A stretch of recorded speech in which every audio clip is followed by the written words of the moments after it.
Boa noite.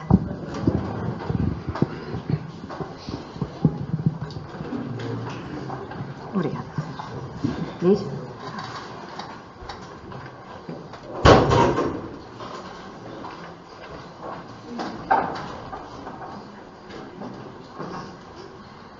Eu trago sempre o meu caderninho, não vá às vezes a memória falhar-me.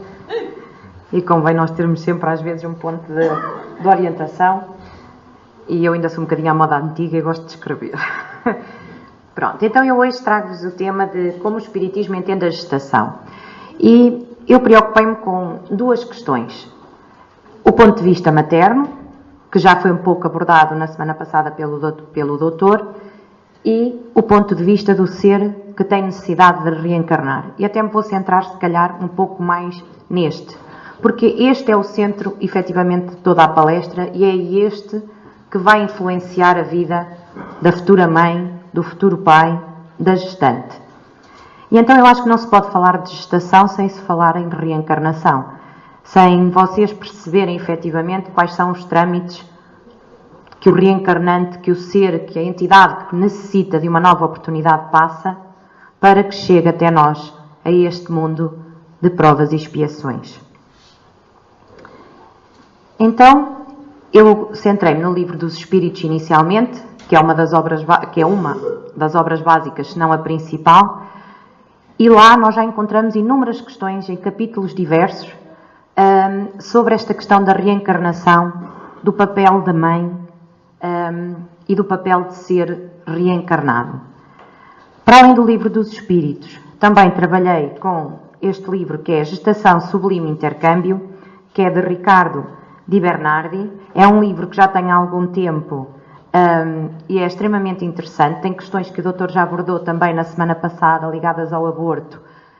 Tem histórias, também tem algumas situações verídicas, alguns casos que são interessantes de ler e que às vezes nos ajudam a compreender realmente como é que isto tudo se processa. Não vou poder falar neles todos, mas vou-me se calhar focar em alguns. E ainda também utilizei o Missionários da Luz no capítulo da reencarnação de Sigismundo. Pronto, porque efetivamente faz sentido na medida em que concretiza aquilo que eu vou dizer em termos espirituais e acho que é mais fácil para que nós, à medida que eu vá falando, consigamos realmente entender. Então, no Livro dos Espíritos, na pergunta 330A, Allan Kardec pergunta o seguinte: então a reencarnação é uma necessidade da vida espírita? Como a morte o é da vida corporal? Certamente, assim é. Também uma das respostas mais curtas. Portanto, é taxativo e é obrigatório realmente a questão da reencarnação. Teríamos que ser todos espíritos de uma evolução tal, não é? Que estivéssemos já num patamar bastante elevado para que não sentíssemos necessidade de encarnar. Poderíamos vir, sim, como espíritos missionários, por livre, espontânea vontade, mas não seríamos impulsionados, não seríamos obrigados a reencarnar. E eu digo obrigados porquê? Porque muitas vezes assim o é. Porque nós estamos tão bem do lado lá que é preciso de nos dar um empurrãozinho para querer voltar às maleitas e às dificuldades do planeta Terra e da vida corporal. Portanto, efetivamente, a reencarnação é obrigatória e é essencial para que nós possamos evoluir e ultrapassar muitas das nossas dificuldades, muitos dos nossos defeitos, entre aspas, e por isso, realmente, esta é a forma que Deus, justo por natureza, encontrou de nos dar uma segunda oportunidade para que nós possamos mostrar efetivamente que temos vontade, pelo menos mostrar que temos vontade em ultrapassar alguns dos nossos defeitos, algumas das nossas dificuldades. Então, se precisamos de reencarnar, como é que isto tudo se processa? Então nós podemos nos questionar, ora, para reencarnarmos, nós precisamos de alguém que nos aceite, certo? Precisamos de um corpo que nos aceite, porque nós sabemos, enquanto seres humanos, que é assim que se processa o nascimento e a chegada de uma nova vida ao mundo. Então precisamos, essencialmente, de uma mãe, não pondo de parte o pai, não é? Mas o pai, claro que tem um papel essencial, porque sem pai também não há fecundação, não há bebé, Mas, é assim, o corpo é da mãe, é lá que o ser vai estar pelo menos 9 meses, certo? Mesmo que o pai se torne ausente, é difícil a mãe se tornar ausente, não é? Porque tem ali algo que se mostra diariamente e que se sente diariamente. Pronto, isto só para me gabar, que a gente tem que... Estas são as minhas filhas. A minha mãe sabia, não é? Mas já... E eu achei que deviam ser elas que deviam estar aqui. Pronto, este é no dia em que nós viemos para casa, dia 25 de abril de 2010. E esta também é a mão da minha filha. Não é? Então, pronto. Pondo-me no papel de mãe, que eu sou, não é? O que é que os pais, qual é o papel dos pais, qual é a função dos pais em relação a estes seres que necessitam de vir à Terra? Muitas vezes me questionei, não é? Porquê duas? Podia só vir uma, mas vieram duas. Porquê tão diferentes? Gêmeas e ao mesmo tempo tão diferentes? Porquê eu? Porquê o pai? Porquê naquela altura? Porquê é que eu senti aquela vontade de querer engravidar, de ser pai, de ser mãe? Porquê é que foi naquela altura que nós achámos e chegámos a comum acordo que era uma altura boa para que isso acontecesse? Porquê? O que é que eu lhes dou? E então Allan Kardec também já colocou estas questões aos amigos espirituais. Transmitem os pais aos filhos uma parcela de suas almas? Portanto, serão as minhas filhas parte da minha alma? Parte de mim como um ser holístico, como um ser completo, corpo e alma? Ou se limitam a lhes dar a vida animal, a que mais tarde outra alma vem adicionar a vida moral? Então, a resposta também é simples. Nós apenas lhe damos uma vida animal. Pois que a alma é indivisível. Ora, o que é que isto quer dizer? Quer dizer que a alma está sempre lá. A alma não se consegue dividir. Eu não posso dar parte de mim. Esteja eu encarnada ou esteja desencarnada. Eu não consigo dar parte da minha alma. Eu não consigo doar a minha alma, a minha essência. Eu posso doar os meus ensinamentos. Mas eu não posso doar parte de mim. Um pai obtuso pode ter filhos inteligentes e vice-versa. O que é que isto quer dizer? Pronto, um pai menos letrado, um pai rude, pode ter filhos de uma doçura fora de série, de uma inteligência fenomenal. Portanto, isto não está diretamente ligado, porque se tudo fosse genético, se tudo fosse orgânico, assim, pais mais destituídos tinham filhos mais destituídos. Pais mais inteligentes apenas tinham filhos inteligentes. Pais perfeitos teriam filhos perfeitos. Pais bonitos, esbeltos e espadaúdos, filhos esbeltos, lindos, magníficos, deuses gregos. Portanto, e nós vemos que não é isso que acontece. E até o nosso Facebook, que é fidedigno, não é? Diz que os pais feios dão filhos muito bonitos, não é? Portanto, porque aquilo é fidedigno ao máximo, então nós vamos acreditar nisso, não é? Por isso, até o próprio Facebook diz que não é assim, senão aqueles pais feios dariam filhos menos bonitos, não é? Pronto, então nós damos-lhe apenas o corpo. A única coisa que nós lhe estamos a dar é aquilo que aquela mão diz. É realmente uma oportunidade. É a oportunidade de virem e de fazerem por si. Nós temos um papel importante, e o doutor já falou na semana passada, sem dúvida, de os ajudar e de os lançar na vida.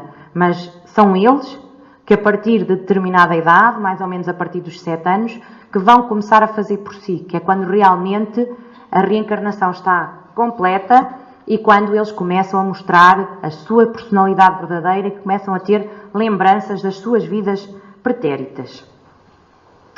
Pronto, e então chegamos realmente à altura em que temos que pensar assim.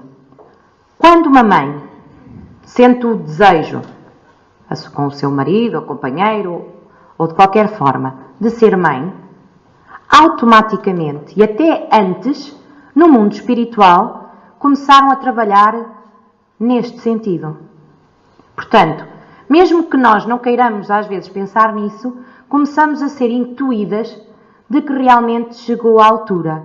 Claro que para toda a regra há exceção, não é? Estamos a falar das violações e tudo mais. Vamos falar daquilo que é regra, que é aquilo que é a ordem natural das coisas e a ordem saudável, se assim podemos dizer, das coisas. Portanto, Há ali qualquer coisa que se acenda, há quem diga que é o relógio biológico, mas de onde é que vem o acender do relógio biológico? São realmente os nossos mentores espirituais, as entidades que estão connosco, o anjo da guarda e toda uma equipa que está ligada à reencarnação, que começa realmente a intuir-nos aquela ideia de que terá chegado a hora de eu ter outro projeto na minha vida, que é ser mãe. E então, mal isso acontece, no mundo espiritual, o ser que vai reencarnar afiniza-se connosco, ou já está afinizado, de outras vidas. Pode ser alguém que nós tenhamos amado desesperadamente, e isso atrai, da mesma forma que pode ser alguém que nós tenhamos odiado de morte, que também atrai. Porque o ódio e o amor andam muito ligados, as relações são muito estreitas, e ambos atraem, tanto o amor como o ódio. Então, essa pessoa que quer uma nova oportunidade, ou a quem está a ser permitida uma nova oportunidade, ou a quem está a ser dito que está chegada a hora, que já fez o seu desenvolvimento no mundo espiritual e está apto a poder encarnar, liga-se à mãe. Quando? Durante o sono, essencialmente. Durante o sono do pai e da mãe, normalmente são trazidos até si as entidades que têm, a entidade que quer reencarnar. E é nessa altura que se reconhecem, durante o sono, onde estão despegados do seu corpo carnal. E ao encontrarem-se, e ao se verem, reconhecem-se. Muitas vezes é fácil a aceitação daquela gravidez, é fácil aceitar, dar o corpo para que venha aquela alma. Outras vezes não é. Outras vezes é alguém por quem nós não nutrimos qualquer tipo de afeto.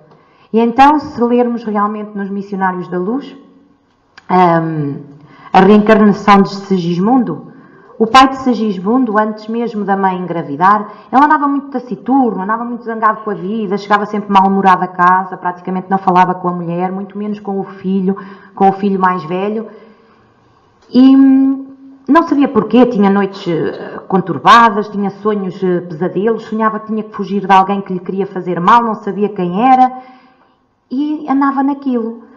E então as entidades que estavam a ajudar para que Segismundo pudesse vir à Terra, tiveram que arranjar um estratagema para que ele acalmasse. E então intuíram o seu filho mais pequenino, o seu filho mais pequenino, quer dizer o seu filho, para que ele tivesse uma palavra ao pai. E então a criança perguntou porque é que mãe, o pai fica triste quando chega à casa, e aquilo tocou-lhe. E ele refletiu, e a esposa teve palavras de ternura com ele. Não é isso, desculpou, foi muito ternurenta. E ele realmente começou a ver que tinha ali uma companheira 5 estrelas. E como é que ela podia estar a defendê-lo quando ele ultimamente realmente tinha sido tão rude e estava tão afastado da família? E então realmente essa equipa espiritual que ajuda na reencarnação precisou de intuir a criança para que o pai baixasse a barreira. E então eles costumavam rezar em conjunto, e ele já não andava a fazer isso há algum tempo. Eles combinaram nessa noite, efetivamente, rezarem em família. E ele chegou a casa à hora marcada, veio mais cedo do trabalho, que era coisa que ele já não fazia há muito tempo, e estiveram a orar. E a equipa espiritual percebeu que a barreira estava a baixar.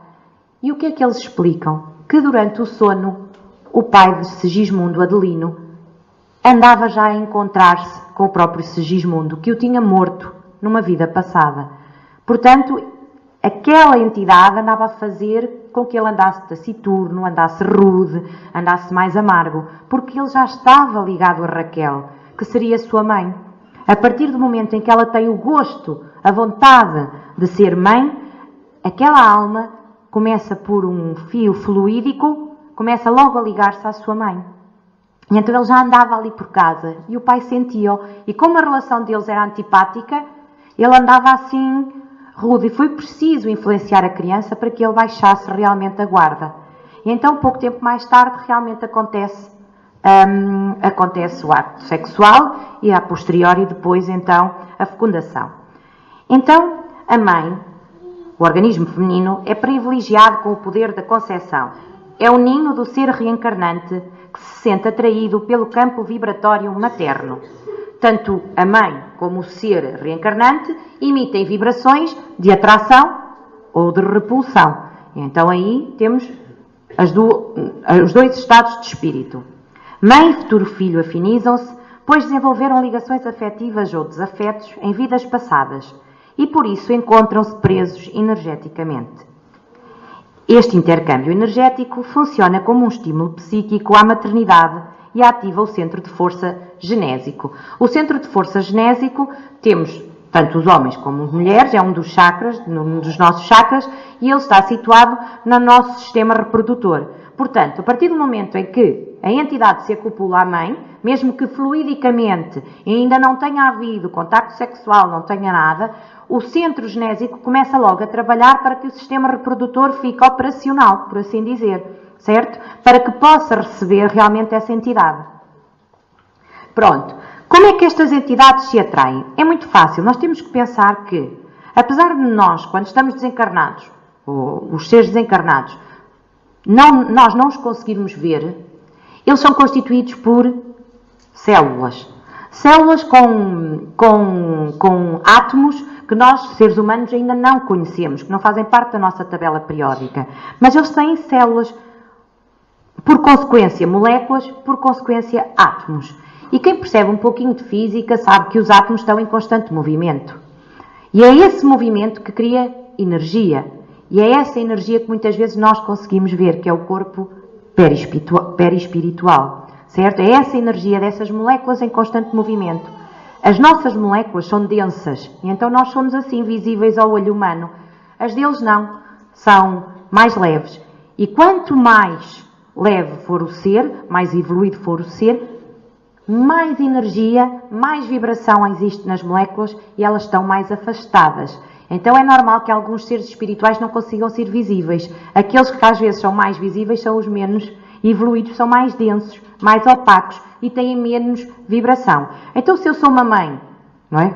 Também que emite uma determinada energia, eu vou captar o tipo de energia que me complete. Não quer dizer que seja igual, senão, não é? Pronto. Mas que pelo menos me complete.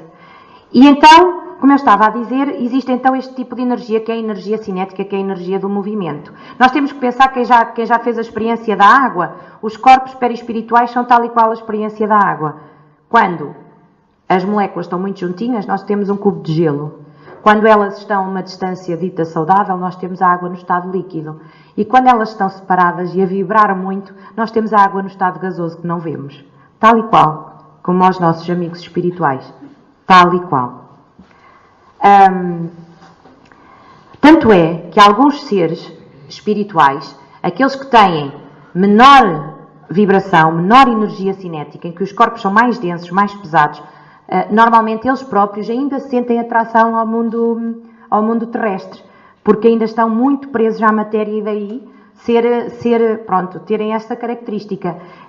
E as zonas umbralinas, que eu também só soube agora, não é? Estão muito mais próximas da crosta terrestre do que as colónias espirituais de tratamento, onde os espíritos são mais evoluídos e as suas vibrações são tão intensas que eles são muito mais leves, conseguem volitar, conseguem mover-se assim e estão muito mais afastados da crosta terrestre. Então, como eu estava a dizer, a partir do momento em que a entidade precisa de reencarnar, precisa de uma oportunidade, se acopula à mãe, por esse cordal fluídico, tem que haver a determinado momento a concepção. É assim, nós não podemos pensar que somos uns fantoches do mundo espiritual, certo? Porque não somos, senão nada faria sentido e nada teria mérito. Cabe ao pai e à mãe aceitar esta intuição. O corpo pode, efetivamente, o ser reencarnante pode estar ligado a nós, mas nós podemos não ir para a frente com aquela gestação. Portanto, nós temos o livre-arbítrio de seguir ou não aquela sugestão. Portanto, é normal pensarem, durante o ato sexual homem-mulher, a equipa espiritual de reencarnação não está perto do casal, não é? São atos íntimos em que eles se afastam. Eles dão-nos a intuição, eles dão-nos o material, mas cabe-nos a nós querer usar ou não, porque senão nós éramos praticamente fantoches e isso não levava a mérito qualquer da nossa parte.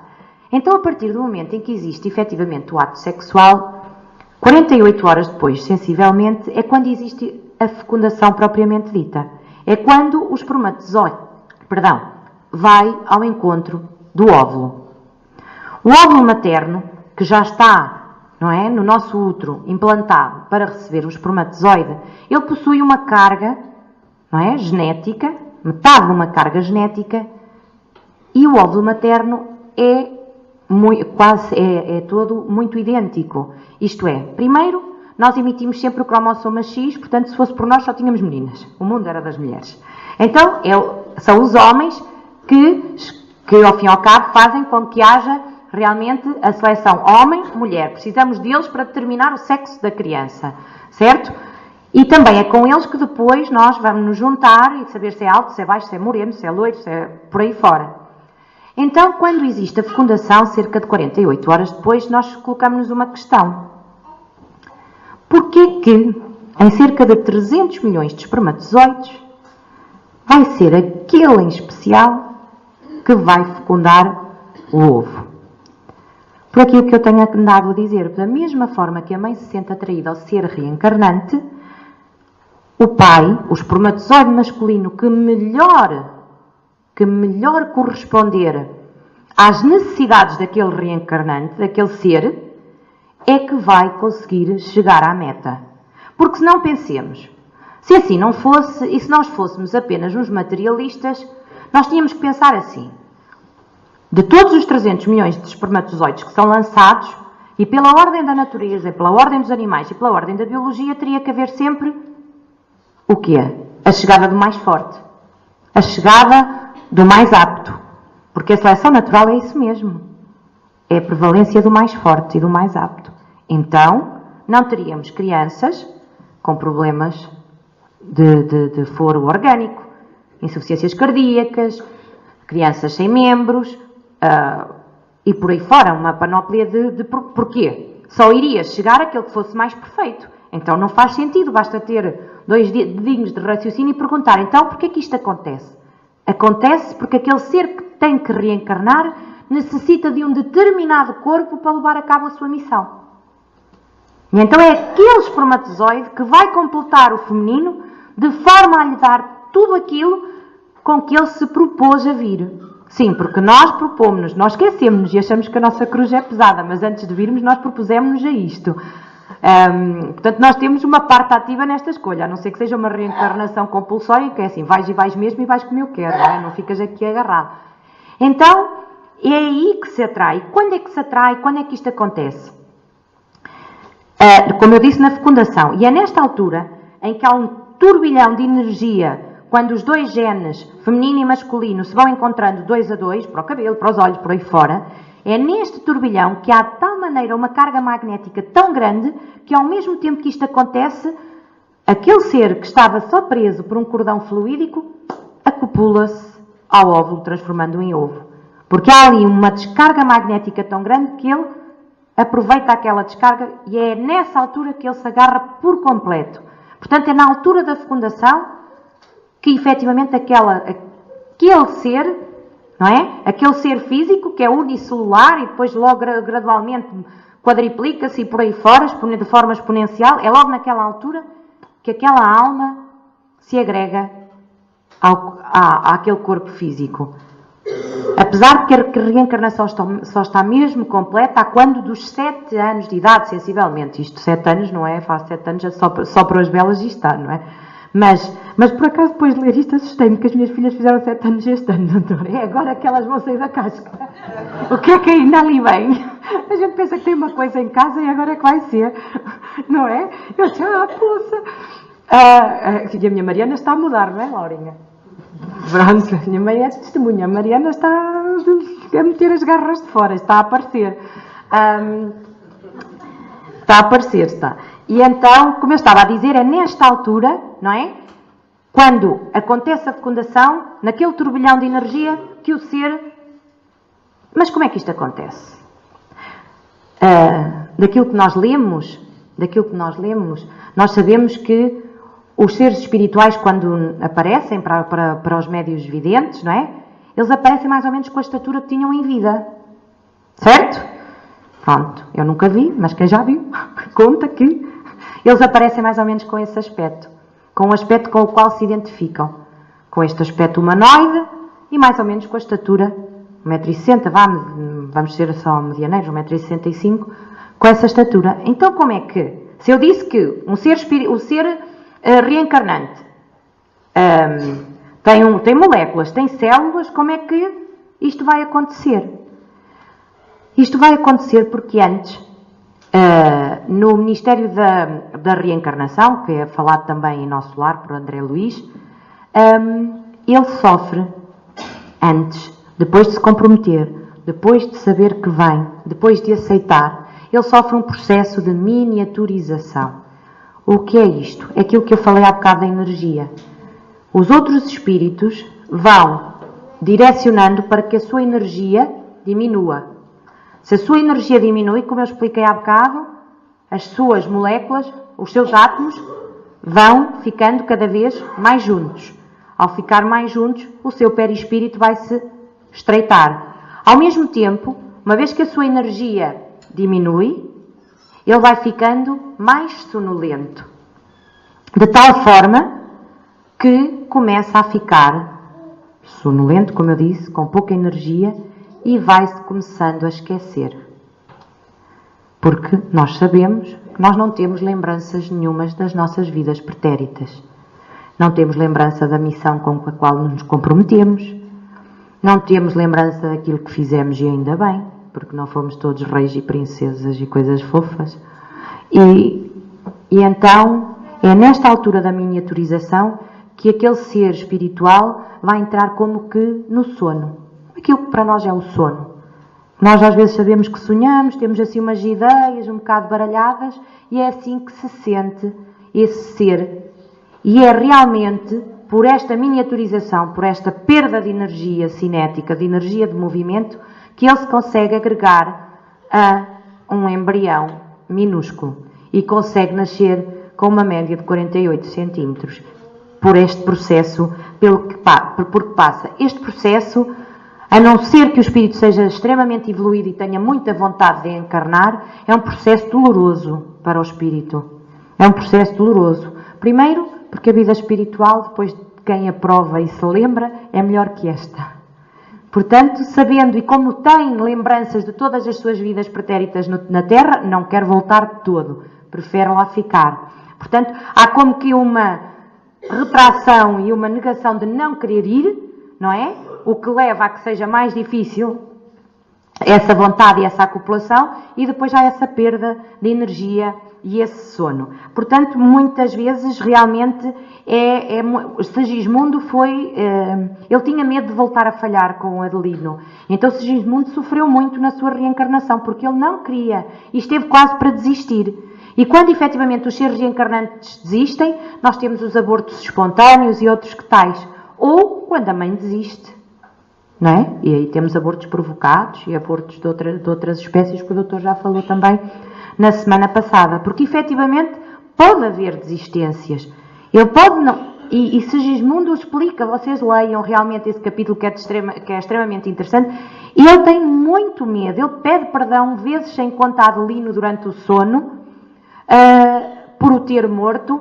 E tem mesmo muito receio de lhe vir a fazer mal. E diz que o vai amar. E aquela ansiedade toda faz com que ele tenha dificuldade neste processo de miniaturização e que passe por um grande período de sofrimento. Depois, o que é que eu vos trago aqui? Eu trago aqui algumas fases, pouquíssimas fases, da fase embrionária do bebê, certo? Então, eu estava há pouco a dizer que nós, no mundo espiritual, temos algumas lembranças das nossas vidas pretéritas. Ou melhor, nós temos lembrança delas todas. E nós já somos espíritos milenares. Nós já estamos aqui há milhares de anos. E quando o espírito se miniaturiza para entrar no corpo materno na forma de embrião, ele traz essa carga toda. Portanto, é muita carga, não é? De informação, de vidas pretéritas, que ele tem que esquecer. E ele vive aquilo, vai perdendo, mas vai perdendo durante o sono, vai vivendo, vai esquecendo, vai vivendo, vai esquecendo. E na nossa fase embrionária, mesmo, existe uma área da ciência que é a embriogênese que estuda isto mesmo, nós temos aqui, e é engraçado como realmente o espiritismo e a biologia se unem e se completam.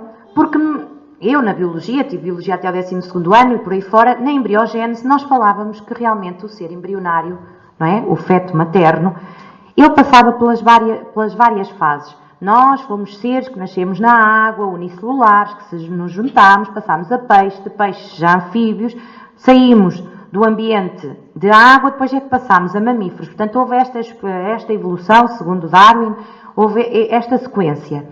E então nós temos registros desta sequência de vida no nosso embrião. Na primeira fase nós temos, portanto, a parte da fecundação. Na segunda fase nós temos, e o ovo propriamente dito, é uma reminiscência de nós enquanto seres unicelulares há milhares de anos atrás.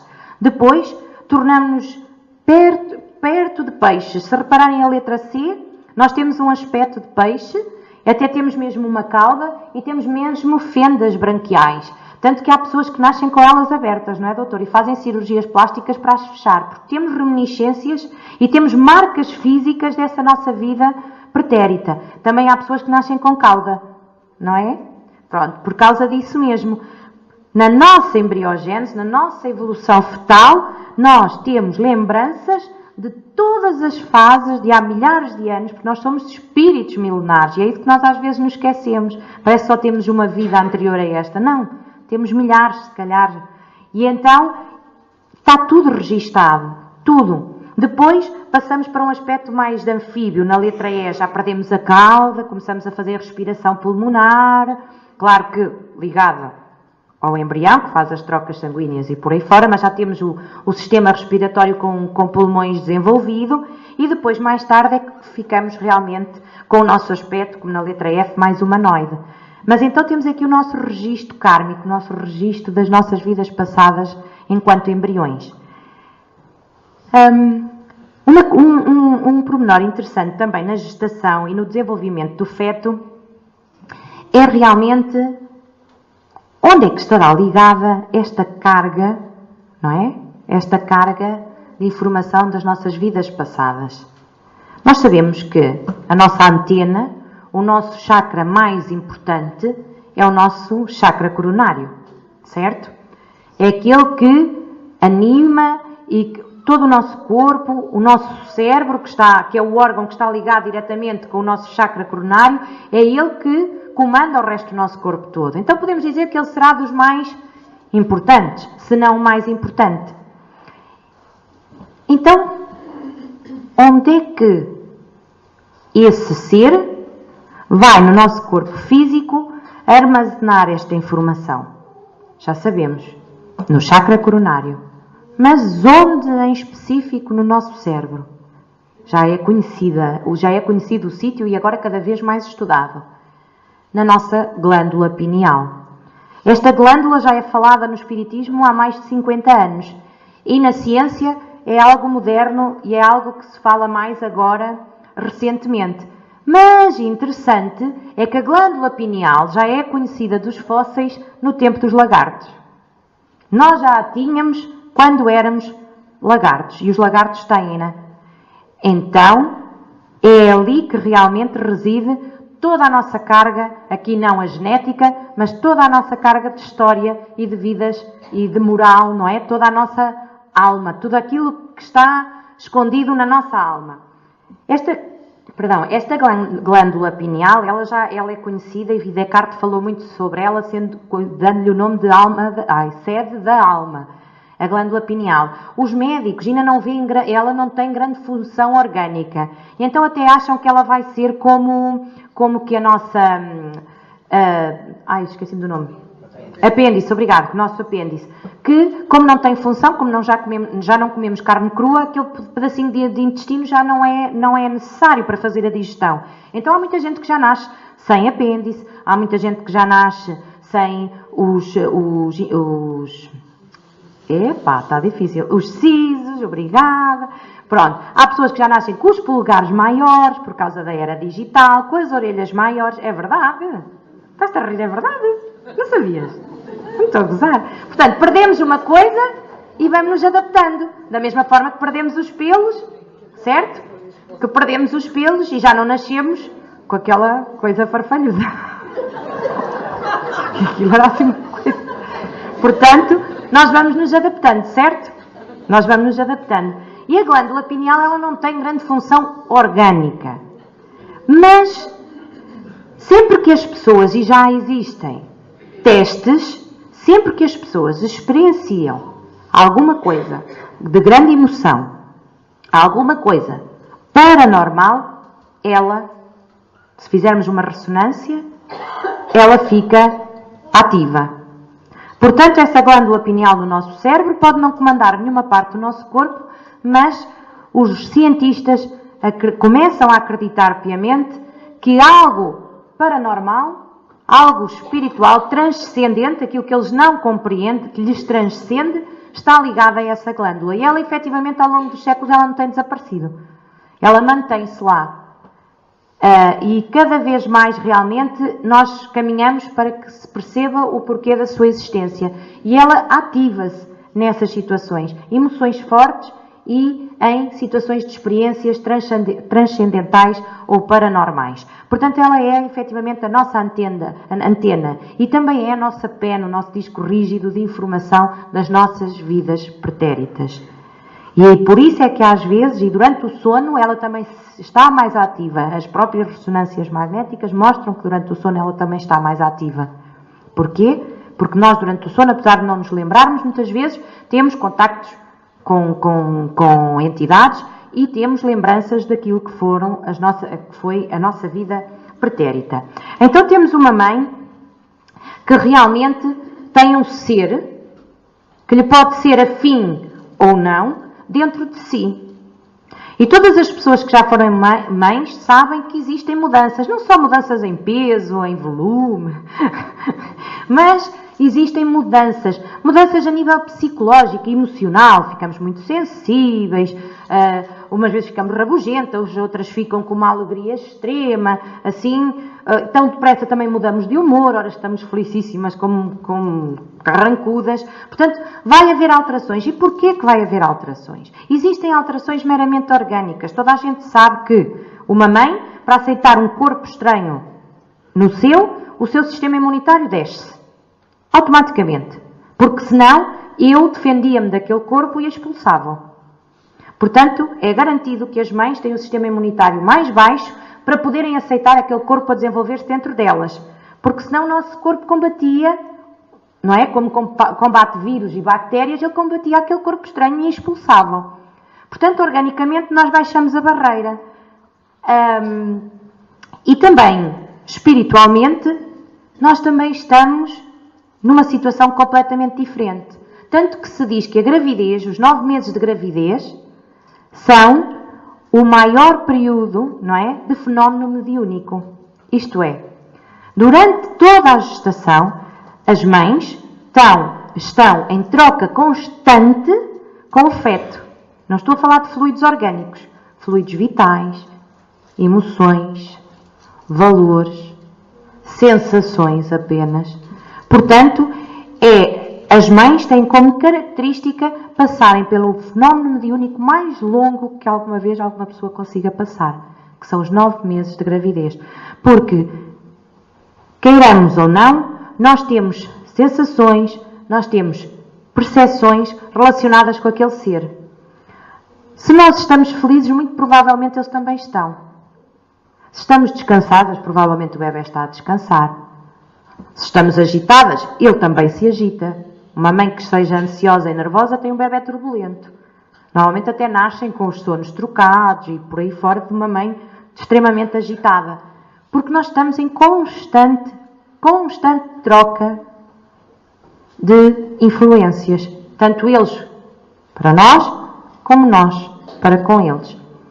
Existem 2 situações que podem ser de causas orgânicas, que é, por exemplo, nós estamos sujeitas a uma grande quantidade de hormonas, como também, mas não podemos levar isto à letra porque tudo tinha que ser analisado muito bem, como também podem estar relacionadas realmente com causas espirituais, que são os enjoos e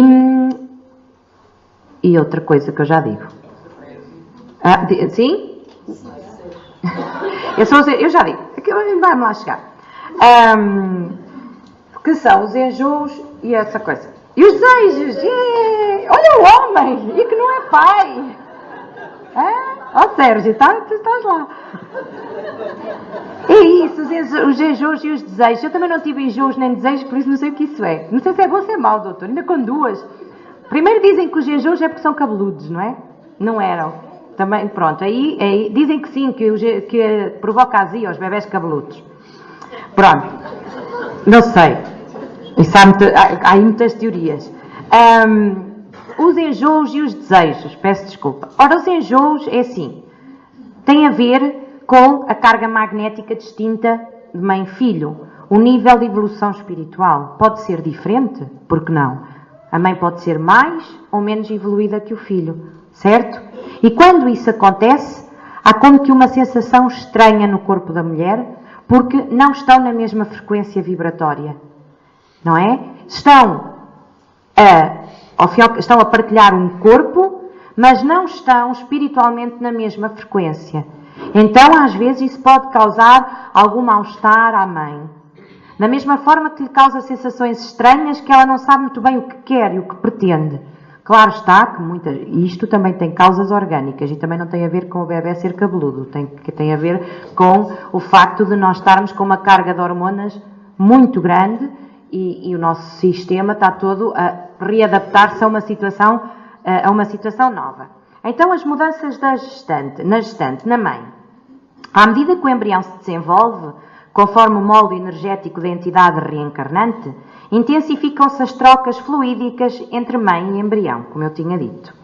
Acontece que este intercâmbio depende dos registros de vivências anteriores, pelo que pode ser sadio, quando são relações de simpatia, ou doente, quando são relações de ressentimentos entre mãe e feto.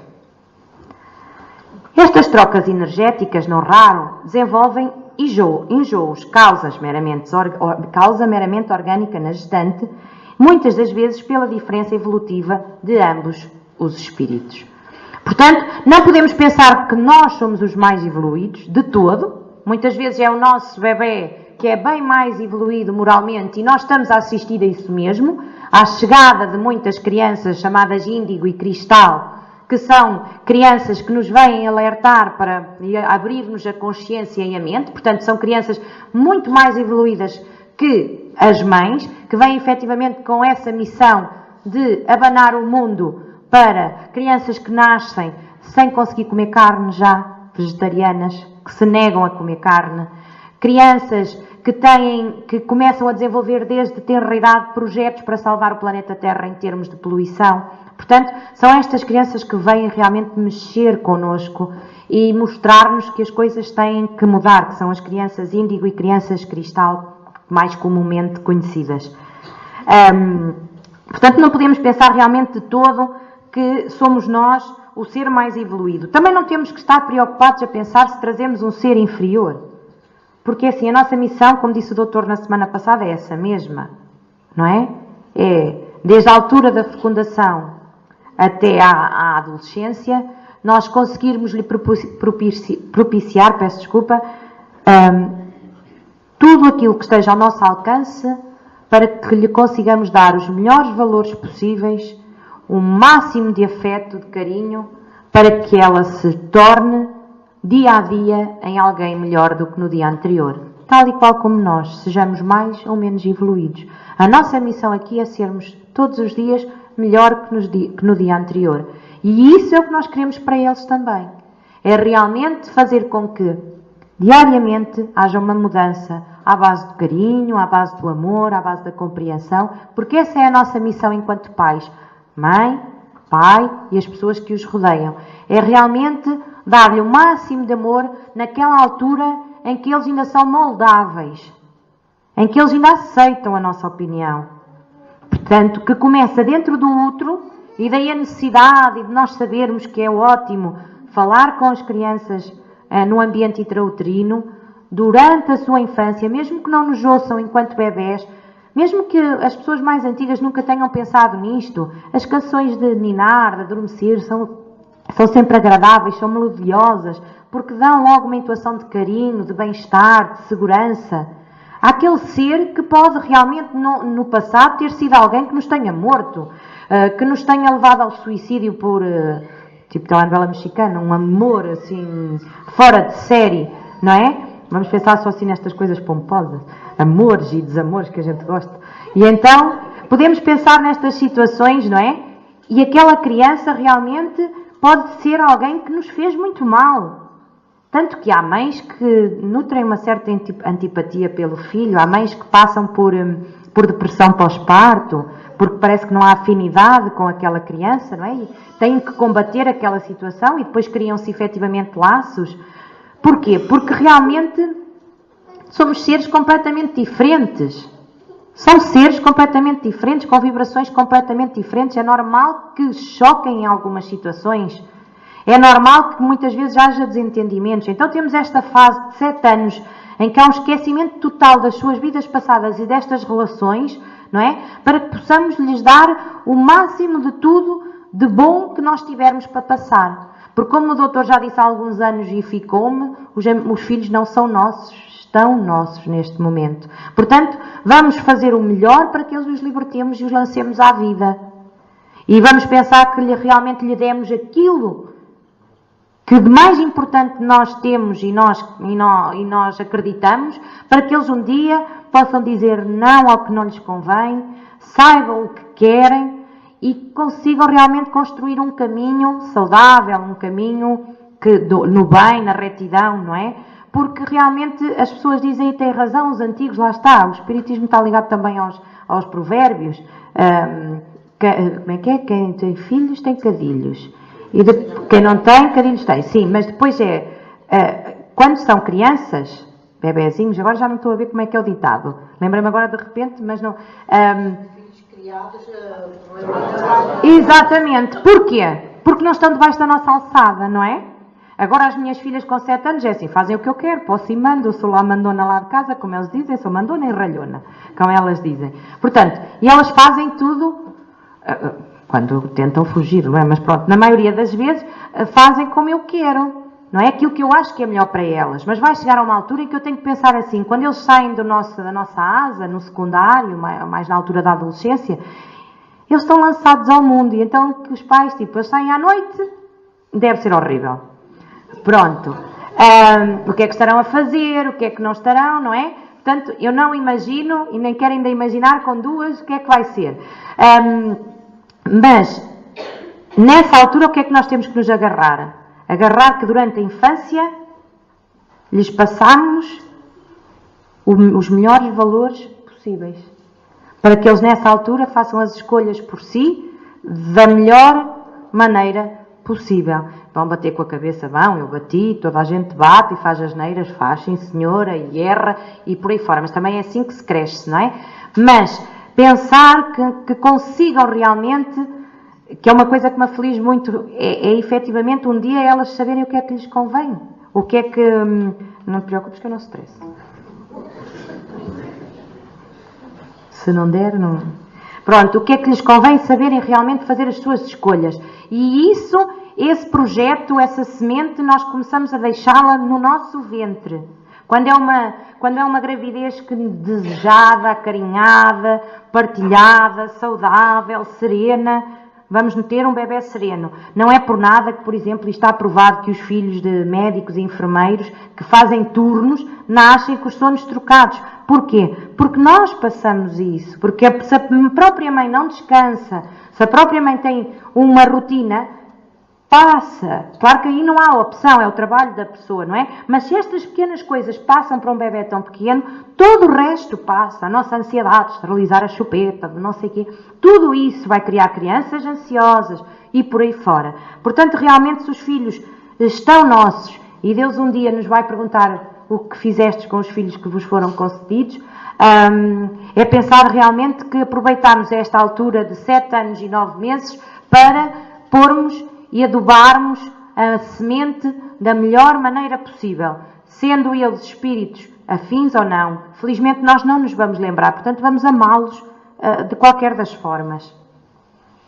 A grande maioria, como eu disse, das mudanças são meramente fisiológicas, assim como os desejos, por exemplo. O organismo materno, absorvendo as emanações da entidade reencarnante, funciona como um exaustor de fluidos. Fluidos estes que nem sempre são aprazíveis ou facilmente suportáveis pela sensibilidade feminina. E então aqui temos realmente os enjoos. E então leva-me outra vez ao livro dos espíritos. Em que momento a alma se une com o corpo? E nós já chegamos a essa conclusão. É na altura mesmo da fecundação, certo? Em que há aquele turbilhão de energia e a alma daquele ser reencarnante que já se encontra connosco há algum tempo, que já nos vem pedindo uma oportunidade. É nessa altura, efetivamente, que o ato fica consumado, que o compromisso fica aceite. Depois do compromisso, se nós não o levarmos avante, vamos ser chamados depois à responsabilidade, não é? Mas é na altura da fecundação que efetivamente que assinamos o contrato. Então, dizem os seres espirituais, a união começa na concepção, mas só é completa por ocasião do nascimento. Desde o instante da concepção, o espírito designado para habitar certo corpo, a este se liga por um laço fluídico, que cada vez se vai apertando até ao instante em que a criança vê a luz. O grito que o recém-nascido solta anuncia que ele se conta no número dos vivos e dos servos de Deus. Portanto, isto vem como que resumir aquilo que eu estive a dizer. Os nossos filhos terão parecenças físicas e morais connosco? Os pais não transmitem aos filhos as parecenças morais. No entanto, estas podem acontecer devido à afinidade destes espíritos em vidas passadas e devido à nossa influência nesta fase. Não é por nada que se diz tal qual o pai, tal qual a mãe e por aí fora. O contrário também acontece com frequência. A falta de simpatia entre pais e descendentes deriva de provações que estes têm de passar. Não raro são confiados filhos difíceis a pais bondosos, para que estes contribuam para o seu progresso e reforma íntima através da educação. É dever dos pais melhorar o espírito que lhe foi confiado. Os maus filhos são uma provação para os pais. Estas questões todas põem-se, e as minhas filhas não são gêmeas verdadeiras. De qualquer das formas, são duas crianças que foram geradas na mesma noite, que tiveram o mesmo tipo de gestação, uma gestação que felizmente já vivi cá na Casa Espírita e foi extremamente serena e muito agradável.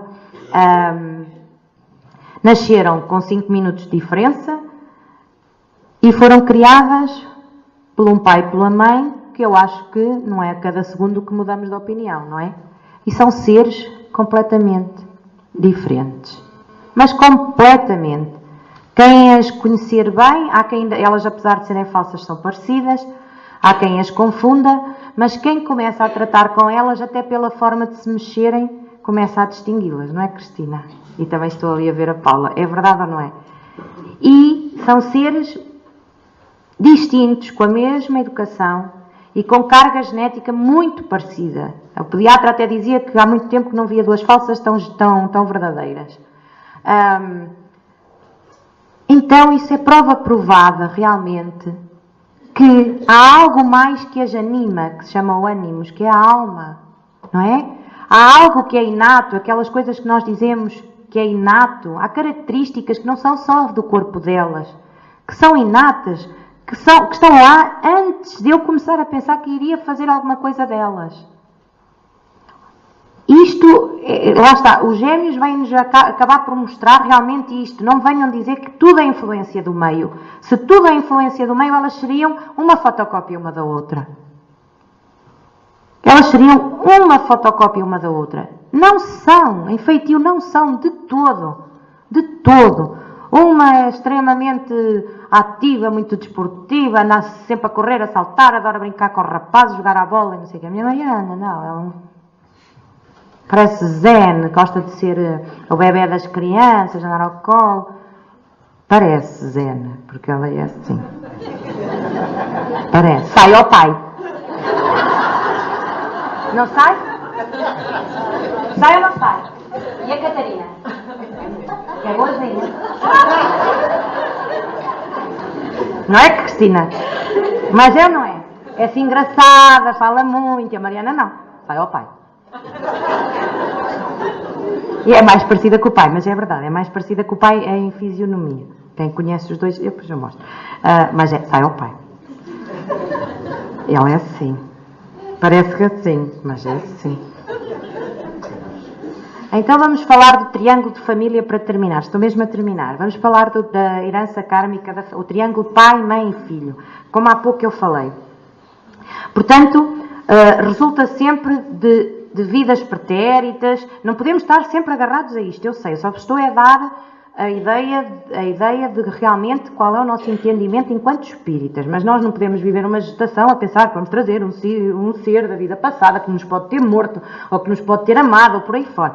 Não é nada disso que eu quero deixar aqui como mensagem. Pelo contrário, realmente a missão e o compromisso que uma gestação que é trazer realmente um ser para reencarnar, é dar-lhe uma oportunidade de se melhorar e de uma oportunidade de estar aqui para se superar e ser a cada dia melhor, certo? É nessa perspectiva que trazemos estes temas e que o doutor já falou na semana passada e que a Ana vai falar para a semana com toda a certeza.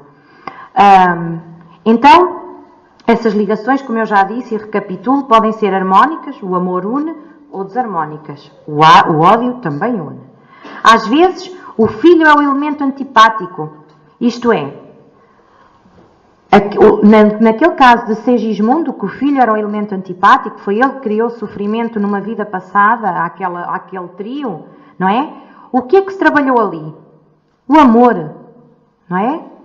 Um amor sem estar agarrado, preso a nada. Um amor real. Conseguir amar alguém que nós odiamos. Alguém que nos causou um tamanho sofrimento. Então aquele filho, ele vem e nós realmente em algumas coisas aquilo mexe connosco e nós dizemos assim, poça, que parece que passa o tempo inteiro para masocrinar, passa o tempo inteiro para... E ao mesmo tempo, passado 5 segundos, sorri e uma pessoa enche a alma e agarra e beija e aperta e tudo mais. Porque nós estamos a trabalhar realmente o amor na forma mais bela que existe, que é o amor maternal, o amor paternal. Depois há o filho que vem como elemento apaziguador, num casal que está sempre, que eram eles os elementos antipáticos, não é? Que está sempre em confronto, gostam muito um do outro, mas estão sempre ali com quesílias. Então, é um filho que vem realmente para aproximar o casal, é um filho sereno, é um filho extremamente amistoso, extremamente carinhoso, que vai na rua, quantas vezes não acontece, e se calhar alguns de vocês já viveram, e dá a mão ao pai e à mãe. Tipo, vai no meio, dá a mão ao pai e à mãe e depois segue sozinho. É assim, ele faz aquilo porque é instintivo, pronto, mas é um ser que vem para aproximar aquelas duas pessoas que provavelmente em vidas passadas foram seres antipáticos. Então aquele filho vem apaziguar o casal. E há o filho que foi o elemento lesado, isto é, foi o elemento que aquele casal numa vida pretérita prejudicou. Então agora vai amá-lo de uma forma fora de série. Então, para que haja uma renovação dos sentimentos de amor, que lesaram o terceiro elemento, se transforma em amor materno ou paterno. Outra visão, outra característica que a psicologia estuda e que mostra isto mesmo, estes amores de pretérito, estas relações antipáticas, são os complexos de Édipo e de Eletra. Quem já estudou sabe que é a paixão, complexo de Édipo, é a paixão que o rapaz sente pela mãe, é uma paixão que um dia foi paixão carnal, não é? E ele ainda sente ali alguma dessa tensão e vem para desenvolver por ela um amor filial, neste caso, e ela por ele. E o complexo de Eletra, que é ao contrário, são as meninas que são extremamente apaixonadas pelo pai. Amor materno e filial. Estou mesmo a acabar. Será uma virtude o amor materno ou um sentimento instintivo comum aos homens e aos animais? Uma e outra coisa. A natureza deu à mãe o amor a seus filhos no interesse da conservação deles. No animal, porém, esse amor se limita às necessidades materiais. Perdão. Temos agora o caso das andorinhas. Ainda no outro dia estava na piscina com as minhas filhas e uma senhora levava uma andorinha bebê na mão. E elas perguntaram à senhora porque é que ela tinha a andorinha. E ela disse, filha, porque quando as andorinhas caem do ninho sem aprender a voar, os pais já não as aceitam. Eu não sabia. Diz que se puserem lá outra vez a andorinha, os pais empurram para fora do ninho. Porquê? O instinto animal é apenas conseguir fazer sobreviver o mais forte e dar aquilo que o corpo necessita para que se safe, entre aspas, sozinho, que é o caso das andorinhas. Portanto, elas têm que aprender a voar agora. Se não aprenderem, morrem. As mais fracas morrem. Não são queridas pelos pais. Nós não. Nós somos o único animal que prolonga esta relação por toda a vida. Dizem que os elefantes também conseguem distinguir os filhos, pronto, daí a memória de elefante, não é? Conseguem toda a vida, é verdade. E tu estás tudo... É verdade, a memória de elefante vem disso mesmo, que é os elefantes conseguem distinguir os filhos durante toda a vida e eles podem viver cerca de uma centena de anos. Mas o resto dos animais não, a partir do momento em que eles estão aptos para a vida, são libertos na natureza e nunca mais têm relação nenhuma. Nós somos o único animal que efetivamente prolonga esta relação até ao fim da vida, porque somos animados já não por um princípio espiritual, mas por um espírito, por uma alma. Portanto, cessa quando desnecessários se tornam os cuidados. No homem, persiste pela vida inteira e comporta um devotamento e uma abnegação que são virtudes. Sobrevive mesmo à morte e acompanha o filho até no além-túmulo. Bem vedes que há nele coisa diversa do que há no amor animal. Portanto, o amor de mãe, o amor de pai é completamente diferente do amor animal. Na semana passada comprei a revista, há 2 semanas de cá, também vem lá um grande artigo, obrigada, em que chega ao fim realmente, e é quase como vais ser médium. Tu vais ser alguém que vais ser abnegada, que vais comer por último, que vais comer os restos, que não sei o quê, por ali fora, e no fim diz, então mas o que é que eu vou ser quando reencarnar? E eles dizem, mãe. E efetivamente é verdade. Às vezes corre mal. Mas é verdade. Eu às vezes fico à espera do resto dos lados das minhas filhas e elas depois comem-no todo. Que elas antes não comiam e eu ficava ali, o meu marido dizia, mas tu não queres um para ti? Eu, não é preciso porque vai sobrar. Agora já nem sempre sobra. Pronto, e esta é a minha família realmente. Claro que a minha família começou no meu pai e na minha mãe, muito antes disto, mas esta é aquela a minha família agora. E eu chamo-lhes milagres da minha natureza, porque efetivamente elas são os milagres da minha natureza física, não é? Espero realmente fazer com elas e com o pai a contribuir realmente o melhor possível para que um dia filhos criados e eu esteja mais descansada em casa, mas realmente cada vez mais se afasta a hora e eu não acredito nisso. É verdade. É mesmo verdade. Só depois das pessoas realmente serem mães é que percebem o que é que os pais antigamente que estavam sempre à cola e acordados à espera que nós chegássemos e tudo mais, o que é que eles realmente passavam, porque efetivamente quanto mais elas crescem, mais receios nós temos. São as visitas de estudo que começam, aquelas coisas todas, e nós pomos-nos realmente do lado lá. Pronto, achei que realmente o devia fazer, até porque elas têm colaborado para eu poder estudar para aqui, não é? Porque tenho que estar, eu peço-lhes, olha, vão brincar, vão isto, vão aquilo, que a mãe precisa de estudar para o centro, e acho que lhes tinha que fazer realmente esta homenagem. Mas é como digo, a família não começou em mim, não é? Começou na minha mãe, no meu pai, que fizeram de mim realmente aquilo que eu sou hoje. E a minha mãe por me aceitar, não é? Porque eu sou filha da pílula.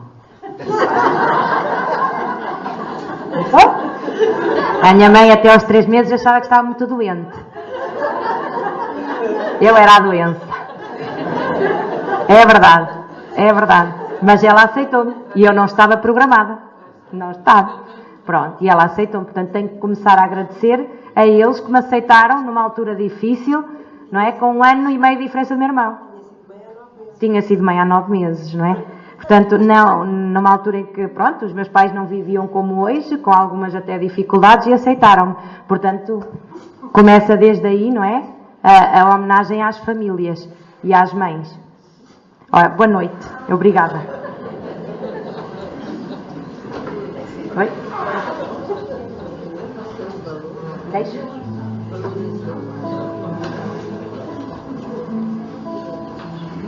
Página 40.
Vamos orar então.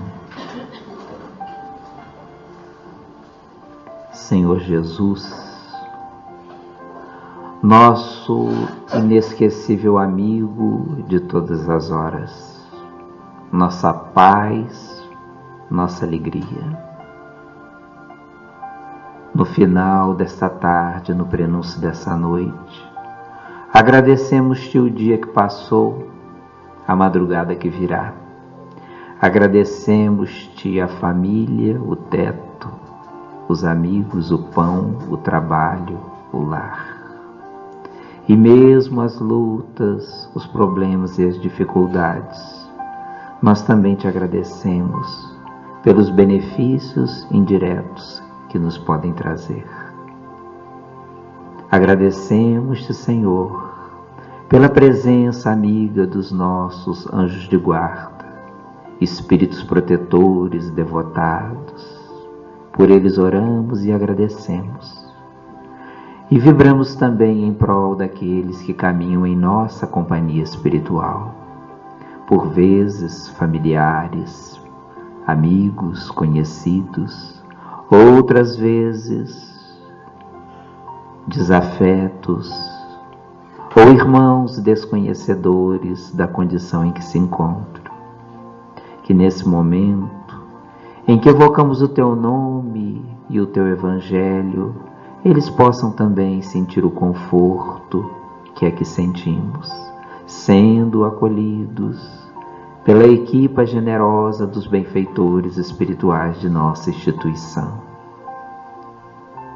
Nessa noite, Senhor, em que nos debruçamos no campo da maternidade, da paternidade, gostaríamos de orar por todos os pais, por todas as mães, aqueles, Senhor, que se encontram felizes, sublimando, desincumbindo bem suas tarefas, e aqueles que não foram exitosos ou felizes nessa área, Oramos por aqueles que na presente reencarnação não conseguiram alcançar este sonho, esse desejo de serem mães, de serem pais.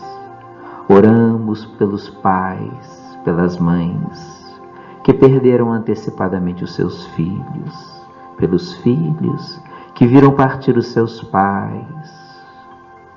Oramos, Senhor Jesus, por aqueles que, tendo do seu núcleo familiar ainda na terra ou no além, por eles vibram e os envolvem em gratidão e ternura. E oramos também por aqueles com quem nós poderíamos ter tido uma relação sublimada, mais elevada, mais feliz, mas infelizmente, por motivos vários, não foi assim. E em nossa prece, estando na terra ou no além, nós os envolvemos, agradecidos ainda assim por todo o bem que nos permitiram diante da vida, pela oportunidade que nos deram de retornar, de voltar ao plano físico. Oramos por aqueles espíritos que, acompanhando o nosso estudo da noite, preparam-se para renascer na terra. Oramos, Senhor Jesus, pela lucidez que a doutrina espírita nos traz diante da gestação, diante dessa oportunidade grandiosa. Faze de nós instrumentos da tua doce e sublime paz. Permita-nos retornar aos nossos lares, magnetizados pelas vibrações aqui recolhidas, partilhando com aqueles que nos aguardam a ternura aqui recolhida do mundo espiritual e envolvidos nessa psicosfera que fala de vida para além da vida e nos deixa em comunhão e harmonia com a doçura do teu Evangelho. Assim nos despedimos, Senhor Jesus, rogando que permaneças conosco, agora e sempre.